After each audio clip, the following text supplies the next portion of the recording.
বা মানবিক কাজগুলো তো আমাকে ছোটোবেলা থেকেই টানে। আসলে এটা আমি পেয়েছি আমার বাবার কাছ থেকে। যখন আমি ডাক্তারি পড়তেছি, এমবিবিএস লেভেলে পড়তেছি, তখন আমার বাবা জীবিত ছিলেন। আমি এমবিবিএস পাশ করার পরে বাবা মারা গেছেন।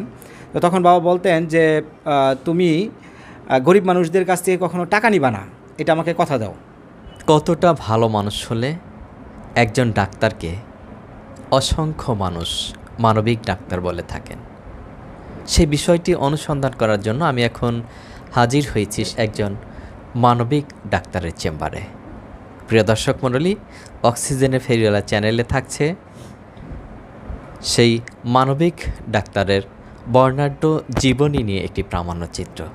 আমার হোম ডিস্ট্রিক্ট টাঙ্গাইল, এটা হয়তো বা অনেকেই জানে না। তো আমি সিরাজগঞ্জে আছি মোটামুটি 20-21 বছর যাবৎ।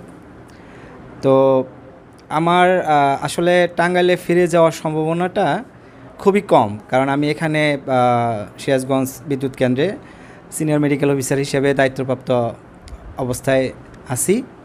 তো যেহেতু এখানেই আমি আসি অনেক দিন যাবৎ, তো এইখানে আমি একটা জিনিস চিন্তা করে দেখলাম যে আমি যদি টাঙ্গাইলে থাকতাম, টাঙ্গাইলে মানুষজনের জন্য তো আমি অনেক কাজ করতাম, বা মানবিক কাজগুলো তো আমাকে ছোটোবেলা থেকেই টানে।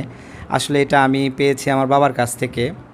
তো আমার বাবাও সবসময় বলতো, যখন আমি ডাক্তারি পড়তেছি, এমবিবিএস লেভেলে পড়তেছি, তখন আমার বাবা জীবিত ছিলেন। আমি এমবিবিএস পাশ করার পরে বাবা মারা গেছেন।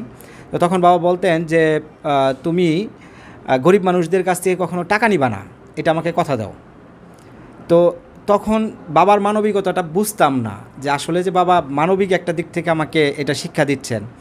আমি তখন বলতাম যে না আব্বা, আমি টাকা নিব না, আমি আপনাকে কথা দিচ্ছি। তখন সে বলতো যে এটা কিন্তু আমি না থাকলেও তুমি মনে মনে রাখবা, তোমাকে আমি কিন্তু মনে নাও করায় দিতে পারি। হয়তো বা সে জানতো যে আমি যখন ডাক্তার হব বা আমি যখন বড় হব, তখন সে হয়তো বা থাকবে না। তো তার কথাটাই আসলে আমি ডাক্তার হওয়ার পরে আমি যখন সিরাজগঞ্জে সেটেল হলাম, তখন তার কথাগুলো আমার সবসময় মাথায় ঘুরতো যে আমার বাবার মানবিকতাকে আমি তুলে ধরতে পারি কি না। তো আমি তখন থেকে চেষ্টা করলাম যে মানবিক কাজগুলো যেগুলো আছে, যেমন কোনো মসজিদ বা মাদ্রাসায় অজুখানা দরকার, তো চেষ্টা করলাম যে সেখানে একটু কন্ট্রিবিউট করার জন্য। তো কোনো এতিমখানায় কিছু দরকার, খাবার দরকার, কাপড় দরকার, বা কোনো সাহায্য দরকার, চেষ্টা করলাম সেখানে কন্ট্রিবিউট করার জন্য। সমস্ত ভালো কাজগুলো, মানবিক কাজগুলো আমি অব্যাহত রাখার চেষ্টা করব। এবং গরিব পেশেন্ট যারা আছে, গরিব রোগী যারা আছে, আমার স্বেচ্ছাসেবী ভাইয়ারা যদি নিয়ে আসে, আমি তাদেরকে বিনামূল্যে চিকিৎসা দিব।